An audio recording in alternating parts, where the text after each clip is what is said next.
ஒரு வெறுப்பு உண்டாகி விடுகிறது. எனவே இவரின் மீது ஒட்டுமொத்த உலகத்தில் இருக்கக்கூடிய சமூகம் சார்ந்த அத்தனை மக்களும் இவரின் மீது அவர்களை அறிந்தோ அறியாமலோ வெறுப்புக்கு உள்ளாகிறார்கள், அவரை வெறுப்பான கண்ணோட்டத்தோடு பார்க்கிறார்கள் என்று ரசூலுல்லாஹி ஸல்லல்லாஹு அலைஹி வஸல்லம் சொன்னாங்க. அப்போ இந்த ஹதீஸிலிருந்து நாம் விளங்க முடிகிறது என்னென்றா, அல்லாஹ்வுடைய நேசத்தை நாம் அடைந்து விட்டால், அல்லாஹ்வினுடைய முழு விதமான பொருத்தத்தையும் திருப்தியையும் அன்பையும் நாம் பெற்றுவிட்டால், உலகில் இருக்கக்கூடிய நம் சமுதாய மக்கள் அனைவரும் நம்மை விரும்புவது அவர்களின் மீது கடமையாகி விடுகிறது. அத்தகைய பாக்கியத்தை அல்லாஹ், அத்தகைய ஒரு குணத்தை, அப்படிப்பட்ட ஒரு நிலையை அல்லாஹ் என்ன செய்கிறான், மனிதர்களுக்கு மத்தியில் அல்லாஹ் உருவாக்கி விடுகிறான் என்கிற ஒரு விஷயத்தை நாம் இந்த ஹதீஸின் வாயிலாக அறிய முடிகிறது.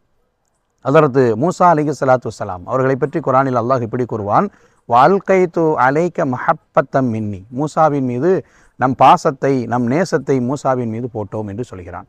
அதனுடைய நிலை என்னவாகிவிட்டது? மூசா